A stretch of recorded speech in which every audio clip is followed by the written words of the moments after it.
Hello and welcome back. Hi there, it's me, Eric Hurlock.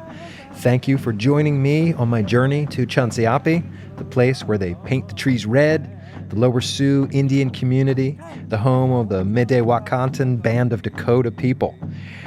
On the last episode, we heard about my journey to Cansayapi, and today, on this episode, we're going to hear voices of the people who were there, people who were involved, people who, I assume, were changed by the experience like I was changed by the experience.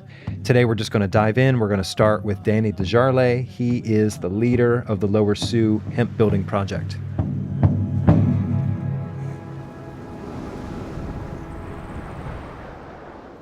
We're at Jackpot Junction on the Lower Sioux Indian Reservation, and we're at the 13th Annual International Hemp Building Symposium. It's been going good. The Tribal Council came and did a welcoming along with Vanessa Good Thunder and the Red Tree Singers and Drum Group. And it's been great. All the presentations have gone well. And we have Cameron McIntosh here. How would you describe Cameron McIntosh? The Michael Jordan of Hempcrete. I don't know what that makes Danny then. If I'm MJ, maybe he's LeBron. But no, it's been. I mean, walking in this morning to the drum circle, that was a pretty visceral moment for me because we've been talking about doing this for so long, and we knew that we had the potential to do something pretty amazing. And then walking in and seeing 200 people in there and the drums going. Yeah, that was a good moment. Yeah. Well, I mean, I'm just excited that everyone's here. You know, all these different, I was going down the list, and I think there's like almost 40 states represented here and close to like 20 countries. So really cool to have all these people right here on little old Lower Sioux, you know. So, I mean, I'm just excited to see everyone and, I mean, talk to everyone. Everyone here has got kind of their own story and, you know, why they're here. But I think the real story is that we're all brought together, you know, for this one reason. So, when I was here last year, it was about 13 months ago, beginning of September. You were doing the ribbon cutting on the hemp campus. Could you even have imagined this?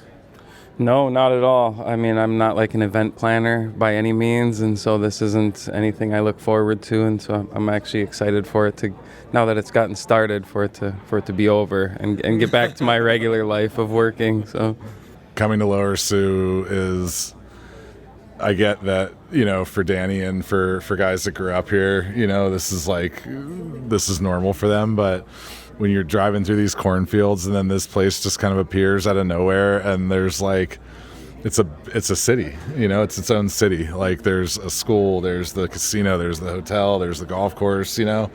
That's so unique to us from like the East Coast perspective where we didn't grow up with any of that. You know, the tribes are long gone where we're from, right, Eric? You know, like evidence. Some creek names and some difficult to pronounce river names and things like that. But we don't have that, you know. So for us coming here, it's like we come to this with no preconception of like what is a reservation, you know. So for us, it's just like with workshops or any of these events, you're freaking out because you're like, you know everything and it's all in your head, and you know, but when people show up, they don't know what to expect, you know what I mean? And like it all goes well.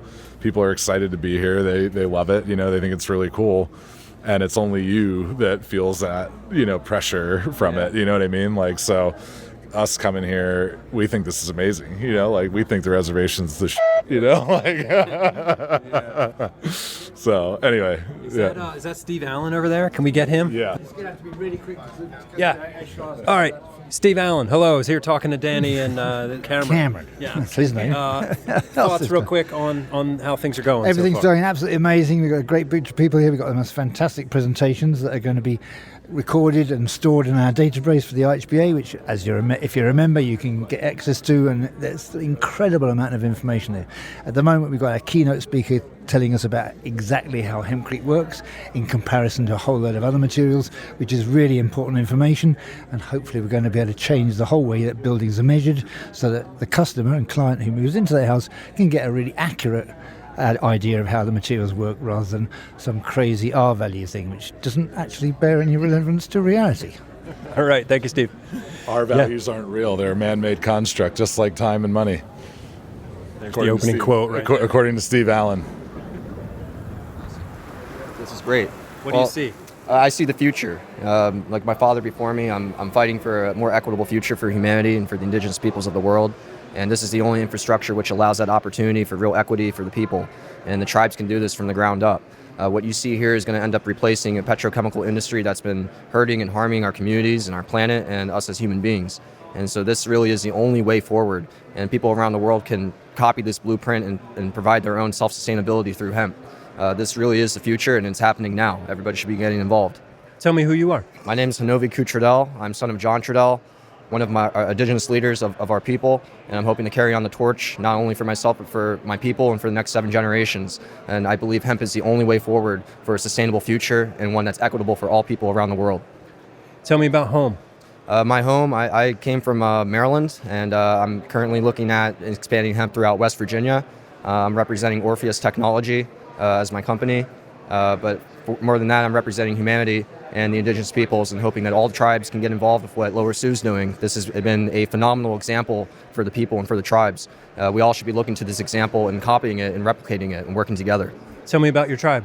My tribe, my father came from the Sioux Indian reservation, and on my mother's side, she was Lenape and Susquehannock out of West Virginia, actually. So we're looking to revitalize our native lands and bring back hemp really as our foundation and as our future, particularly for lands that have been neglected and for industries that have abused us, particularly the coal and petrochemical industries out of West Virginia. They abandoned it and ruined our land, but hemp can revitalize the soil. It can clean up all this pollution, and you can create amazing products out of this. Oil, you can create plastic alternatives, you can create hempcrete, construction, everything, every problem that humanity is facing right now, hemp actually can realistically solve. So it's insanity not to invest further in it, and any investor who ever listens to this or hears it should be investing in hemp. It truly is the future. It's the only way forward. What kind of challenges do you think Danny and the crew are up against here? Well, you're facing outside industries, particularly the chemical industries. Even misguided farmers today are still growing corn and soy and investing in the wrong crop rotations. We don't have support throughout the industry to connect the supply chain, but these are issues that we are addressing with or without industry support. The people are coming together to find solutions to these things, irrespective if the greater society understands it or not. And the reality is by indigenous people doing this, they're creating a blueprint that shows no matter what challenges are placed before us, we've faced challenges for hundreds of years, thousands of years, and we've overcome them every single time, and we'll continue to. So connecting these infrastructures together, this is the will of the people to overcome any challenge put before us. And by connecting these trade networks and really connecting manufacturing, supply, getting financial support too. I know banks have been an issue actually protecting hemp growers, but I think we're at a turning point in history to finally overcome these challenges and create a real solution. What role does prophecy play in any of this? Well, prophecy is amazing in this. You can look at prophecies from indigenous peoples around the world. We've all been really telling the same story here about overcoming and really this age that we're in. I know in Hinduism particularly, they talk about the Kali Yuga, this age of ignorance and dysfunction and disorder, and we've been facing that through the chemical industries. They've truly put humanity and the planet through a lot of unnecessary suffering. And so hemp coming in and solving and cleaning up the pollution, not only of the earth, but of the spirit and the soul. I believe hemp is a spiritual evolution really, and it's going to connect people back to our grounded roots, back to the earth, our sacred connection to one another and to the planet, where there's no need to be harming earth and living parasitically. We should be living as guardians, protectors. That is the sacred responsibility we have as human beings to our planet, to our Mother Earth. Without earth, there is no heaven, and it's time to take care of earth, and we can only take care of earth through a hemp-based economy. Tell me your name again. My name is Honovi Trudell. I'm son of John Trudell, chairman of the American Indian movement, and I'm hoping to live up to the legacy my father set before me for my people and for people all around the world struggling through oppression, through self-sufficiency, and a respectable relationship with one another, that we can overcome poverty, we can overcome war, we can overcome all the problems that were forced upon us by corrupt industries that don't care about our best interests. It's time to protect the earth, and earth will protect us. You speak well, and I'm sure your father would be very proud of you. Thank you very much, sir. And what the Lower Sioux have done, they've spoken very well through their actions. And I hope to uplift them and replicate what they've done here. This is amazing work, what you've done. My name is Samantha, or Sam Marino. I am the co-founder of Homeland Hempcrete, where I get to make structural hemp insulated wall panels with my husband, Matt.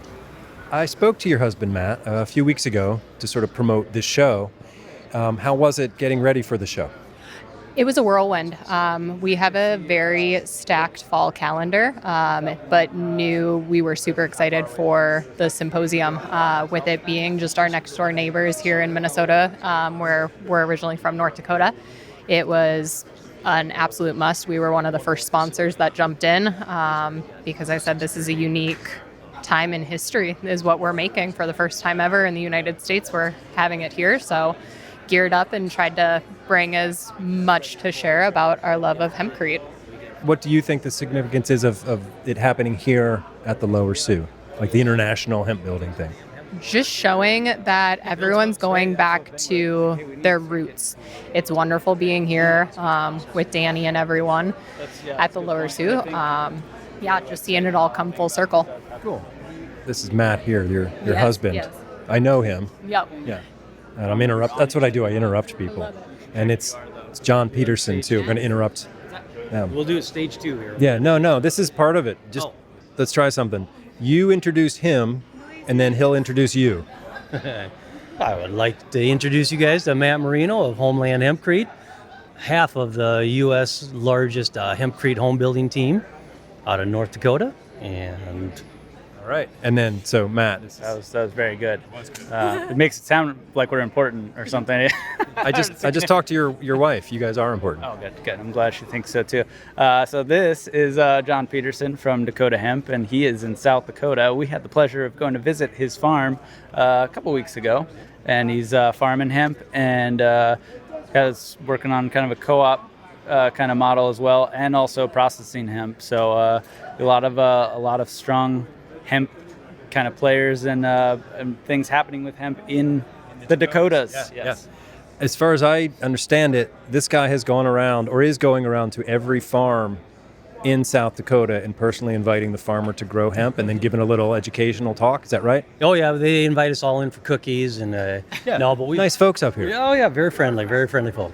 No, we've put on about 100 growers meetings throughout the state over the last few years. Myself and Ken Meyer and Derek Doman, and throughout that time, we've gotten over 50 farmers to start growing hemp throughout the few years, and those 50 farmers have all grown it 50 different ways and returned their feedback to us. So we've got a very good collective information on a good roadmap on how to grow hemp in South Dakota. And I think that's kind of a roadmap, like what you guys are doing is kind of a roadmap for what other states could do, what other dudes in other states could do for 100%. education for hemp to bring more farmers in. 100%. We'd love to have small scale processing, medium scale processing with a network of farmers behind each one, and each one of those can supply downstream manufacturing. Just our own little small state of South Dakota, where I cannot imagine how many jobs are going to be made from the hemp industry here over the next 10 years. I love that optimism. Thank you. So this is like a supply chain here, right? Because you know the farmers, you're processing, and then he's your customer? Exactly. They're your customer? They are Sorry. our customer. Yes, and then we're ultimately bringing it right back to the healthy homes that we're creating.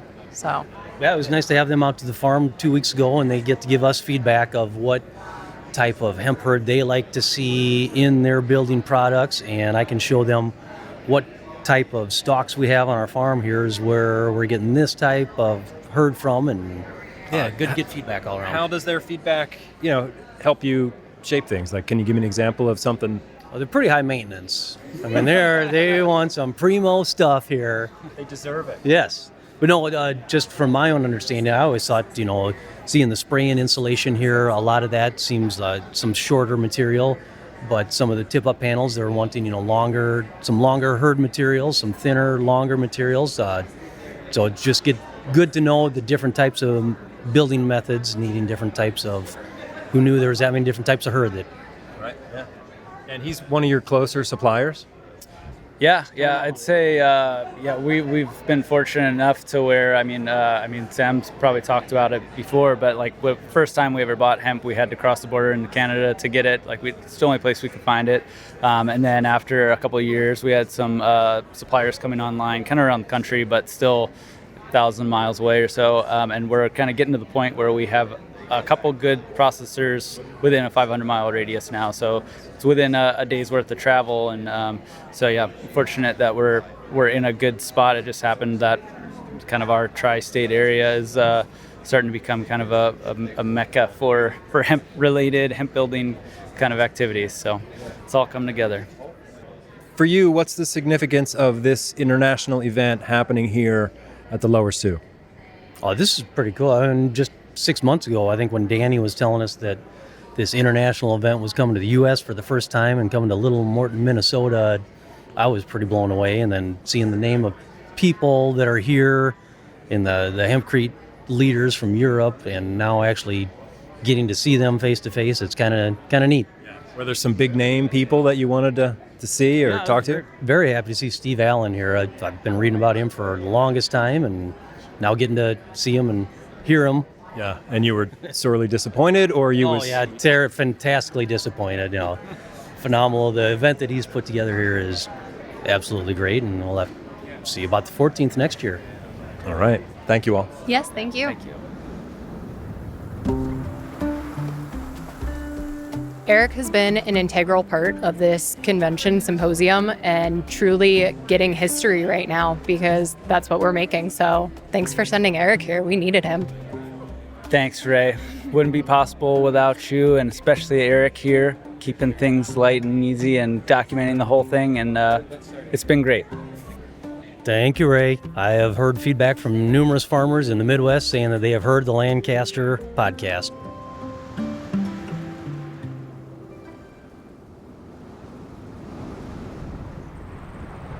All right, Danny, talk to me as we walk. Where are we Okay, going? what's going on? How's We're your gonna second go. day going? Great. How about yourself? It's awesome. I Yeah, love this being is here. this is good. A little less chaotic than yesterday, you know. Energy is, yeah. For sure. Yeah, it was great though. I mean, it was so much energy yesterday, you know. It was and like frenetic energy, and now it's like glowing energy. yeah, for sure. Been thinking about the word prophecy, and I've been hearing some people talk about it. What does that mean for this event and for you and the Lower Sioux? Yeah, so I mean, I don't know too much about prophecies or you know, I'm not too much dig into that stuff, but it's definitely very, like, I don't know what you want to call it, inspiring or almost like surreal to even see all of this stuff taking place here, you know. And it's like, you know, to be the indigenous people of this land and to always be kind of, you know, on the back burner, you know, or always being, you know, left behind, you know, and then to see all of these people from around the world kind of, you know, coming here together around the hemp plant right here at the Lower Sioux, you know, it's like it's just feels like really like a catapult almost, you know, like a big launching point right here. And so I think a lot of people are feeling that, because I've heard that from people, you know. And so I think everybody kind of feels this huge momentum swing happening all together over the past day even. You know. The event yesterday started with drumming and praying. Can you talk a little bit about why it was important to start there? Well, I mean, the drum, that's really special to us, you know. It's like the beat of, you know, of Mother Earth, you know, and that's you know, it brings us, it's life, you know, and so it's our heartbeat. And so it's really, really good to start every event with that, you know, and just to give thanks and, you know, do everything in a good way. You know, that's really what the Dakota way of life is all about, is just, you know, doing everything with a good heart and being a good neighbor and yeah, being a good relative, so. I'm Tina Jones. From Nebraska. And who are these folks? This is Dave Gertz from Hi, Dave. renewabuild.ca. Hi, nice to meet you. Give me the elevator pitch. We're the Lego brick guys, but reinvented. How did you reinvent it? We basically reinvented the frame itself and used a different material to do that, to make them faster, cheaper, and stronger. And then we developed a continuous hempcrete mixing system that allows for a non-batch process to feed the mold system that we manufacture those bricks out of. Awesome. That was a long elevator ride, but here we are at the top. You guys used to be just Biofiber, but you've rebranded a little bit. So Just Biofiber still exists as a patent company, with one employee, and we are their first master licensee and commercialization partner. Awesome. Cool. Well, I look forward to watching. We you are a grow. separate company, Okay. but Just Biofiber still exists to receive royalties and license fees. All right. Well, let's talk about what you're doing. Where can people find out your product? Get your We're products. at renewabuild.ca, renewabuild.ca. All right. We'll put a big link for it on our show page. Thanks, man. Appreciate that. Yeah. All right. And we're in commercial production. Sweet. 2 blocks a minute. Awesome. Cool. All right. Tina, all right. Who else do we have here in this group? This is the amazing and incomparable Pamela Bosch. Did I say that right? You are Pam Bosch. It is an honor to meet you. I've seen your name for years now, and I've never met you, but I did see your presentation this morning. Hi, I'm Pamela Bosch from Bellingham, Washington, and the owner and occupant of the Highland Hemp House. I'm an early adapter, I guess, of the hemp building process. One of Steve Allen's students. How early? 2014. And I believe that the Highland Hemp House, which is located in Bellingham, Washington, is probably the first fully permitted hemp house on the West Coast. There may be others that are less public. Fully permitted is a big deal. Yeah, it is a big deal. And you made that happen? I didn't make it happen by myself, but yes, it is a process. It took a lot of personal relationships, a lot of being able to articulate the benefits of Hempcrete and being enthusiastic about it. Also building a model and therefore having confidence that it does everything that it's supposed to do. And so I was able to persuade the right people and align with people that had good reputations, and then just kind of be hands-on and loving the process myself. And I couldn't be more happy with the results. Cool. Was there an ambition that you had early on that pushed you forward, or what was it that sort of like kept you going? Well, I've always been intrigued with natural materials, and I wanted to build an earth home in the 70s. Well, not an earth ship. Before that, you could build houses in the side of a hill, and I was in Minnesota, where having the earth as insulation is beneficial and southern exposure. So those ideas always intrigued me. I mean, I think everybody wants to build their dream home. It's kind of a universal human thing. But I realized it finally when, I was much older and had a house that needed retrofitting, and I wanted to bring some of those ideals into it.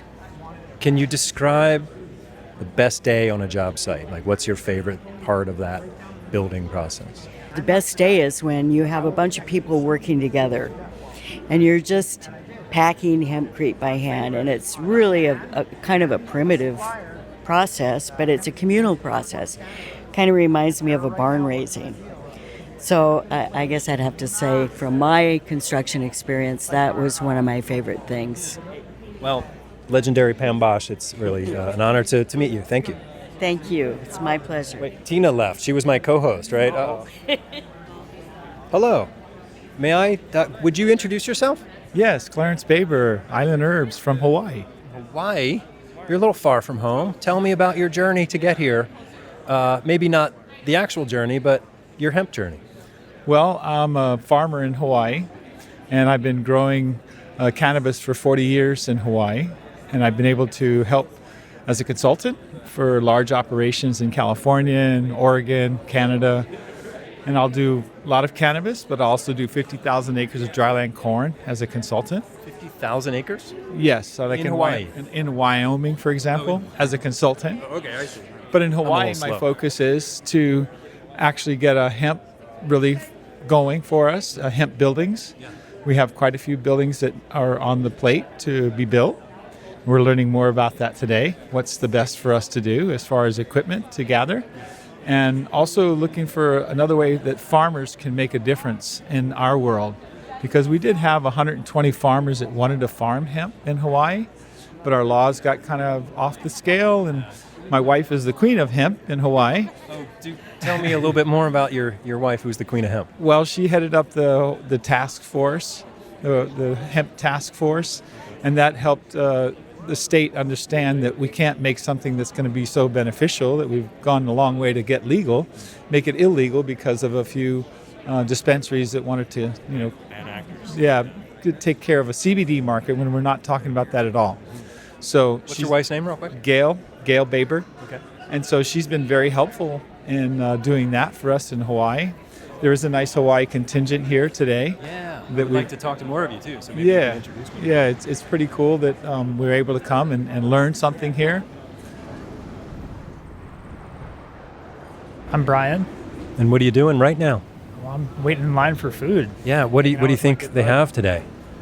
Oh, I heard it's lasagna. Lasagna. All right. Looks pretty good. And Good. some broccoli. All right. Good. What brings you here, Brian?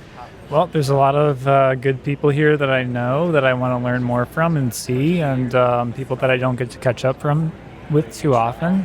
I want to learn more about hemp building and how we can make it bigger, because I think it can be a lot bigger.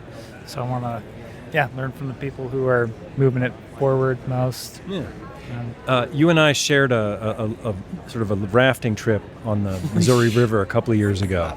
Do you remember what your words were when you finally got out of the rapids that nearly killed us all? I think I said humbling waters. Yes, correct. Is that right? Is that what I yes. said? Ding, ding, ding. Yes. Thank you, Brian. It's great to see you again. You too. Yes, thanks for interviewing me. Hello again, Danny. Hi, how are you? I'm good. What are you doing? Standing in line for food.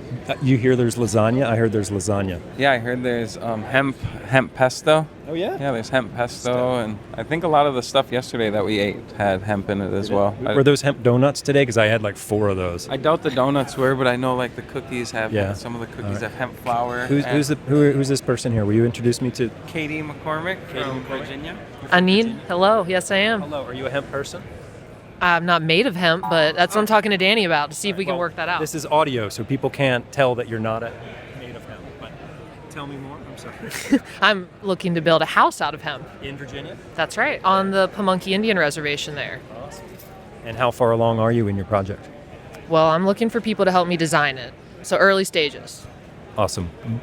We'll keep in touch. How far is that part of Virginia from, let's say, Lancaster, Pennsylvania? Ooh, a couple hours drive down I-95. That's nothing. All right, we'll come visit. Build a hemp house, we'll come by. Cool. You're welcome anytime. OCO, Joni McSpadden, Dalbado. My name is Joni McSpadden. I'm a citizen of Cherokee Nation. I live in Oregon on the unceded lands of the Allsea people, who are part of the Confederated Tribes of Siletz Indians. But my tribe is in Oklahoma, specifically in Cherokee country. I've been in Minnesota for about 3 or 4 weeks and plan to stay until the first of the year. Awesome. All right, well, it was nice to talk to you. I hope you enjoy your lunch. I hear there's lasagna and hemp pesto. Ooh, that sounds wonderful. Thank you.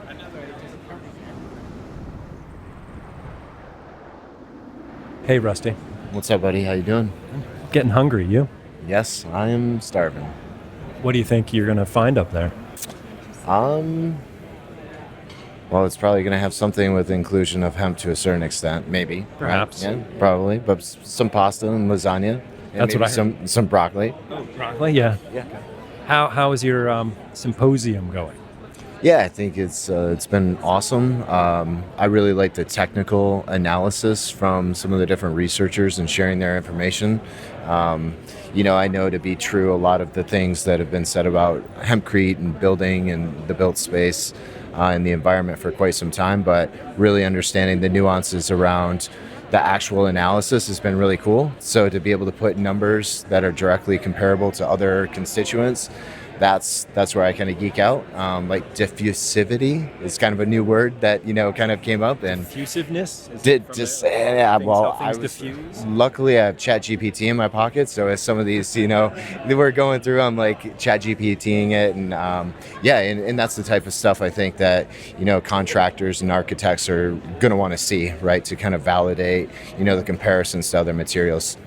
You've been all over the world this year. Before I let you go, can you just give me kind of like a little rundown of where you and your work in, because you work for I&D Hemp, right? Yes, sir. Yep. And so where has that work taken you this year? So it's taken us to Nairobi, Kenya, where we were doing some work on the malaria work that we think we have a pretty good hypothesis with utilizing hemp seed oil and then protein as a defense mechanism and being proactive with cerebral malaria. That same trip took us then to the Eastern Cape of South Africa and to the Mkuza region, where we're doing some trialing with a couple of different partners down there with some different varietals. We've talked with multiple different members of kind of the parliament or the ministry that's there. We met with 10 different church group leaders that are representing ag space in the Neary County. We also then, I've been to Minnesota twice now in the last 4 weeks. The one was for a biochar conference, 3.5 weeks ago, that was awesome. There was a lot of hype around industrial hemp, which I wasn't necessarily expecting that. People understand the great things of hemp. Hi, Eric. I'm Jared Sones. I'm from New Hampshire. I'm a co-owner of Victoria Hemp, and we're based out of southern New Hampshire. We've met before. We've talked at a workshop at Cameron's a couple years ago. Correct, in April. We did this spray class. This past April? In 2024. Excuse me, a year ago. All right, yeah. I'm like, not this April. Been a little bit. Yeah. All right, so how is your symposium going? How has your business been going for the past couple of years? The symposium's great. We came here to learn and meet people and pick the brilliant minds that are here for their information. And it's truly been rewarding to be here. And our business is good. Is there a nugget, something that you picked up here that you're just like, wow, that blew your mind? Many. Many. And it's really, it's just nice to see that we're all kind of experiencing the same struggles and trials and tribulations. But it's also wonderful to be here and see that the farmers are getting on board out west, and you can see the trend start to shift and the momentum start to build. So that's been a huge takeaway for us. So to be able to source our material locally is just huge for us. Cool. All right. Get your food. See you. Thanks. Nice talking to you.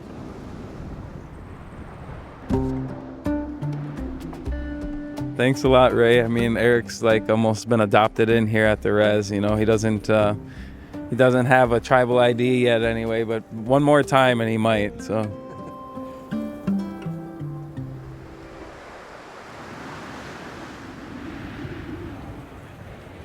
Hey, my name is Gail Killen. I'm from Maryland. Okay. I've been working with Hempcrete in my house since 2016. How's your symposium? The symposium's going amazingly. This morning we got to hear from even more geniuses. The folks from Germany were talking about their history with coal. They were talking about the need for us to not scale up. How do you scale this up? The need to focus at home and start small. The approach that they brought with them is, I think, that probably going to be one of the most successful ways to approach healing across the globe, right? What else was beautiful about this morning? Michaela and that energy of building for kids, involving kids in that building, such that the children are on the schoolyard arguing about how bad concrete is. I love that, right? That's where we heal. We start with the kids, they carry it. What's the significance, of this event, the International Hemp Building event happening here at the Lower Sioux? Like, what's that significance? Talk a little bit about big deal. That's big deal. So this being the 13th annual is amazing, right? That one, it tells us this has been going on a lot longer than most of us realize, right? So that's the first thing we know. And then the second thing we know is this is on Native Nation land. We are on indigenous soils. That's who's showing us the way. So first time in the United States, but the land we're on, the people hosting this, the people bringing it directly to us, that I think is significant, right? Yes, it's international, but what soil are we on right now? We're here to follow these guys. Yeah. It's not a coincidence that they're leading this. It's not a coincidence. Yeah, exactly. Yeah. So Michaela's block maker, right? And she's, perfected this amazing block making machine. But then the idea that you can take that directly to the farm, right? And that, it's a little bit of what's happening here at Lower Sioux, where they're getting that bigger comprehensive picture. You're growing, you're processing, installing, right?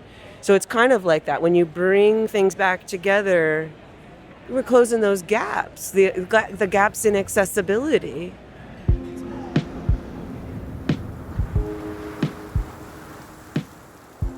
So those are some of the people that I talked to on day 1 and day 2 of the symposium. That was Friday and Saturday, October 3rd and 4th, 2025.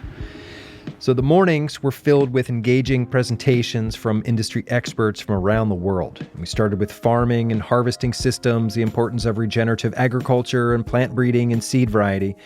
The keynote speaker was Dr. Eshrar Latif from the Welsh School of Architecture in Cardiff. So we heard from natural builders from around the world, including Michaela Machado, who talked about her revolutionary block-making machine. We'll hear from Michaela herself on part 3 of my coverage of the symposium at Cansayapi, along with a whole host of other voices of the people I talked to on day 3 of the event. But day 2 wasn't over just yet. After the speakers, after the lasagna, after the tour of the processing facility and the building of the 7-sided Hempcrete teepee, after I stood barefoot in the creek above the waterfall in Ramsey Park, there was a fancy dinner at the symposium. This was a fundraiser dinner. There was an auction. It was to raise money for the Dakota Language Immersion School that the tribe is building there on the reservation, building it from Hempcrete, of course.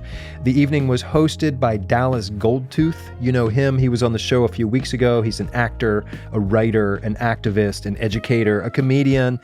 And he's also one of the creators of the show on TV called Reservation Dogs. He was the host and MC of the evening, and it was great. The Lower Sioux is his home, right? So it was awesome to see Dallas there among his friends and family while simultaneously hosting this international event with people from all over the world. Super cool. So after dinner and before the auction, Dallas sort of warmed up the crowd, first by playing a series of games with the audience, kind of like Name That Tune. It was a lot of fun.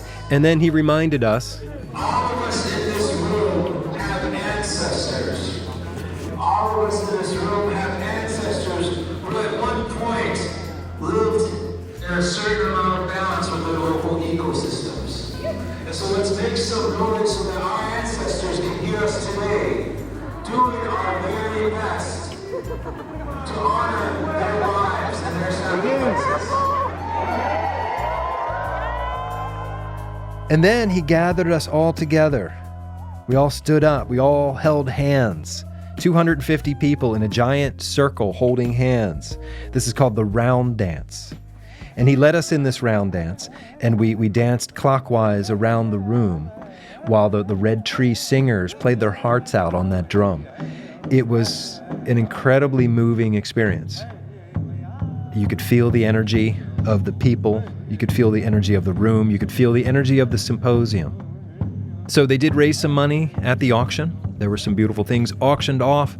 Of course, they didn't raise enough money, and if you want to get involved, you can donate to the Dakota Language Immersion School that they're building there at the Lower Sioux. I'll have a link on the show page for this episode, so you can throw in on that. Yeah, because they're going to build a living building for a living language, and I love that. But the evening ended. Everybody kind of dispersed. You know, you went outside to be met with that wind again, that constant wind. It was incredible. But anyway, that's where we're going to leave this show for now. We'll pick up again on part 3 of this series. Special thanks to Ray DePriest at Sunray Hemp at 62 degrees north in Palmer, Alaska. Thank you so much for your support of this trip, of this show, of this industry. Yeah, Ray, you are a ray of sunshine, buddy.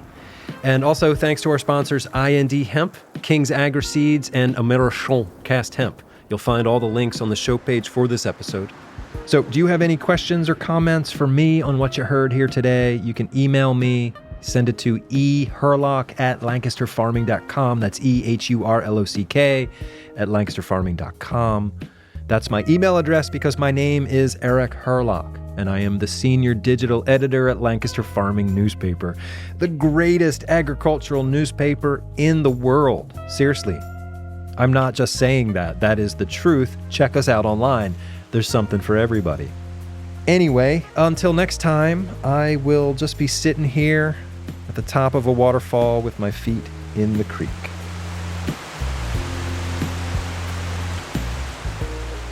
This episode of The Hemp Show was written, recorded, and produced by Eric Hurlock. Mixing and mastering by Justin Berger. Music by Eric Hurlock, with additional music from Blue Dot Sessions. The Hemp Show is copyright 2025 by Lancaster Farming Newspaper, part of the Steinman Communications family.